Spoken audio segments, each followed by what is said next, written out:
విజయసాయిరెడ్డి చేసిన నిర్వాకానికి ఆయన కుమార్తె ఇప్పుడు భారీగా మూల్యం చెల్లించాల్సి వస్తుందా అంటే అవునన్న సమాధానమే వినిపిస్తోంది. సముద్ర తీరంలో సిఆర్జెడ్ నిబంధనలు ఉల్లంఘించి నిర్మాణాలు చేపట్టినందుకు విజయసాయిరెడ్డి కుమార్తె నేహారెడ్డికి 17.5 కోట్ల మేర జరిమానా విధించారు. హైకోర్టు ఆదేశాల మేరకు నియమితులైన కమిటీ ఈ మేరకు సిఫార్సు చేసింది. బీచార్లో అక్రమ నిర్మాణాలు చేసినందుకు రోజుకు 1,20,000 చొప్పున 1,455 రోజుల పాటు జరిమానా చెల్లించాల్సి ఉంటుంది. దీంతో పాటు నిర్మాణాల కోసం తవ్విన ప్రాంతాల్లో పునరుద్ధరణ పనులు చేపట్టాల్సి ఉంది. అవి పూర్తయ్యే వరకు అదనంగా రోజుకు 1,20,000 కట్టాలని, ఒకవేళ 3 నెలల్లోగా పునరుద్ధరించకపోతే జరిమానా రెట్టింపు చేస్తామని కూడా కోర్టు స్పష్టం చేసింది. వైసీపీ హయాంలో తమకు ఎదురే లేదన్నట్లుగా వ్యవహరించిన విజయసాయి బీచ్ను కబ్జా చేశారన్న విమర్శలు ఎదుర్కొన్నారు.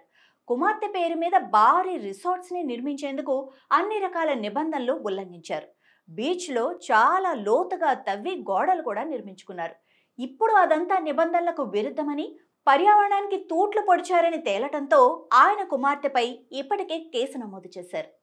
కోర్టు ఆదేశాలతో బీచ్లో నిర్మాణాలు తొలగించినప్పటికీ ఆ వ్యర్థాలను ఇంకా అక్కడే ఉంచారు. ఇది కూడా పర్యావరణ కమిటీ తన నివేదికలో తెలిపింది. హైకోర్టు ఆదేశాల ప్రకారం బీచ్లో గోడను కింది నుంచి తొలగించడానికి అవసరమయ్యే ఖర్చును కూడా నేహారెడ్డి కంపెనీ డిపాజిట్ చేయాల్సి ఉంటుంది. అధికారం ఉందని ఇష్టం వచ్చినట్లుగా వ్యవహరిస్తే ఎప్పటికైనా చట్టం ముందు నిలబడాల్సిందే అని చెప్పడానికి విజయసాయిరెడ్డి వ్యవహారమే ఒక ఉదాహరణగా చెప్పొచ్చు.